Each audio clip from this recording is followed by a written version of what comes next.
तो हेलो नमस्कार दोस्तों, चलिए अपना स्टार्ट करते हैं अपने मैथ के सीरीज को, जिसमें से हम लोग पहले चैप्टर में क्लास 12 के यहाँ पर टर्म है छुट्टी रखा।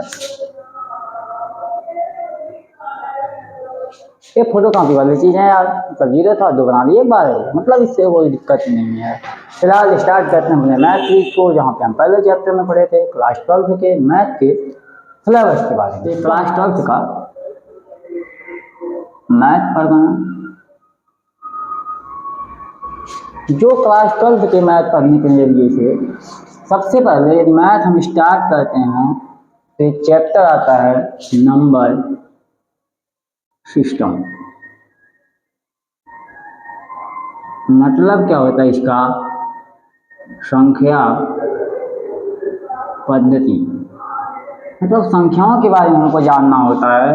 तो सबसे पहले यदि आप मैथ स्टार्ट करते हैं तो संख्या पद्धति के बारे में जानना होता है। इसमें क्या चीज़ें होती हैं वो भी बहुत आसानी से समझ जाते हैं। यदि इसको नहीं बताते तो शायद आप जानते भी नहीं कि ये संख्या पद्धति के अंदर आ रहा है। क्या चीज़ होते हैं, यानी गणित को पढ़ने के लिए हम कभी भी ए बी सी डी ये गणित के चैप्टर में नहीं पढ़ते हैं, ना ही कभी आ से अनार, क, ख या फिर न, म ये सभी अक्षर का यूज करते हैं। यानी गणित हमको पढ़ना है तो ना तो ए से लेके जेड तक के यूज करते हैं, ना तो आ से लेके ज्ञा तक। मतलब इन दोनों को यदि बोला जाए तो इन दोनों को बोलते हैं अक्षर या फिर वर्ण। तो कभी भी गणित पढ़ने के लिए अक्षर या वर्ण का प्रयोग नहीं करते हैं।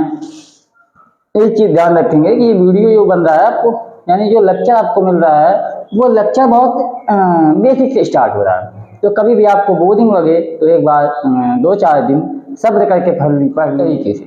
तो कभी भी मैथ पढ़ते समय वर्णमाला का यूज यानी अक्षर का यूज नहीं करते हैं। तो किसका प्रयोग करते हैं?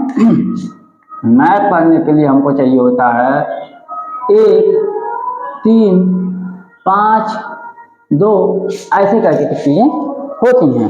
तो इन प्रतीकों को बोला जाता है अंक। इन प्रतीकों को बोला जाता है अंक। यानी इंग्लिश में बोलें तो हमको गणित पढ़ने के लिए डिजिट की जरूरत होती है। हमको गणित पढ़ने के लिए अंक, जिसको अंग्रेजी में बोलते हैं डिजिट की जरूरत पड़ती है, ठीक। लेकिन ये अंग्रेजी में कितने, गणित में कितने अंक दिए जाते हैं तो आप कई बार देखे होंगे, कई बार भी आप बिल्कुल पढ़े भी होंगे कि हमारे पास अंक मिलता है 1, 2, 3, 4, 5, 6, 7, 8 और 9। ये इतने अंकों का प्रयोग करके पढ़ते हैं। लेकिन आप एक चीज सोच रहे होंगे कि सर भूल गए, लेकिन ये ऐसा बात नहीं है, आप भूल गए। मतलब इसके साथ साथ इतने अंकों से ही हमारा पूरा नंबर नहीं खत्म होता है। इसके लिए हमको चाहिए अगला 0, तब जाके 9 के आगे बढ़ पाएंगे। मतलब ये जो इतना प्रतीक लिखा गया है, कोड लिखा गया है, इन्हीं कोडों को बोलते हैं अंक, जिसकी सहायता से हम चीजों को गिनते हैं और मैथ को पढ़ते हैं। तो ठीक, ये कितने अंक होते हैं? तो इन अंकों की संख्या होती है 10 अंक। यानी जो ये अंक होते हैं वो कुछ 10 अंक होते हैं। इसको बोलते हैं दार्शनिक अंक, लेकिन उतना जानना जरूरी नहीं है। अच्छा, आगे देखते हैं ये जो अंक होते हैं, क्या इन अंकों का प्रयोग करके हम अपने लाइफ में कुछ कर पाते हैं? मतलब यदि बोला जाए कि इन अंकों का प्रयोग करिए तो कहीं पे 1 लिखा है, कहीं पे 2 लिखा है, कहीं पे 5 लिखा है। ये क्या चीज है भाई? ये एक अलग अंक है और ये एक अलग अंक है और ये एक अलग अंक है। मतलब तीनों अलग अलग अंक दिखाई दे रहे हैं, अलग अलग तीनों अंक दिखाई दे रहे हैं। लेकिन यही अंक जब तीनों को हम एक साथ कनेक्ट कर देते हैं तो एक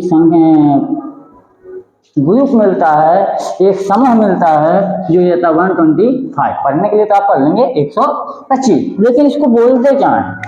इसको बोलते हैं, अंक से एक अक्षर ऊपर जाएंगे तो आपको मिलेगा संख्या, यानी इसको अंग्रेजी में बोलेंगे नंबर।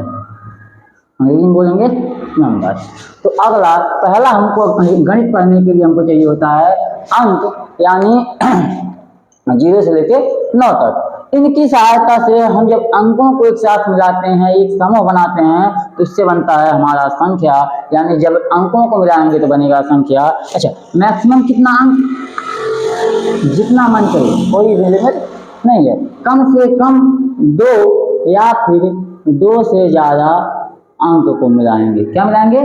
2 या 2 से ज्यादा अंक को मिलाएंगे, तब बनेगा संख्या। यानी संख्या की परिभाषा कुछ इस तरह लिखें कि यदि हम 2 या फिर 2 से ज्यादा अंकों का समूह बनाएं, अंकों का समूह बनाएं, तो जो अंकों का समूह निकलेगा वो बनेगा संख्या।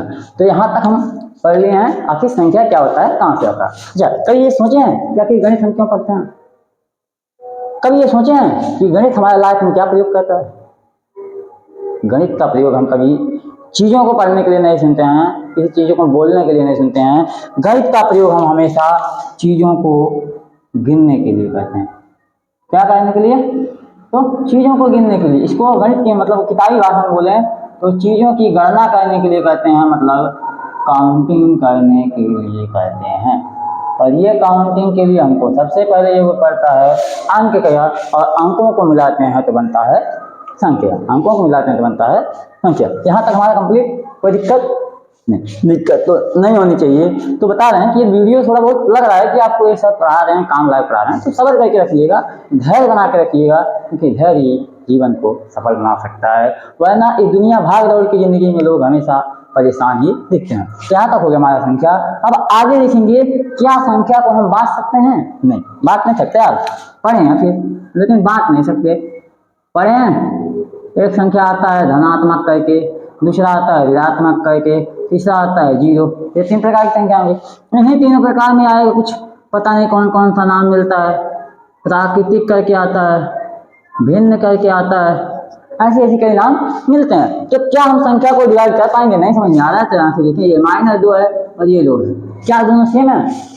आप बोल सकते हैं हाँ दोनों 2 हैं, लेकिन ये अलग डायरेक्शन में जा रहा है, ये अलग डायरेक्शन में जा रहा है, मतलब संख्या बट गया। क्या हुआ?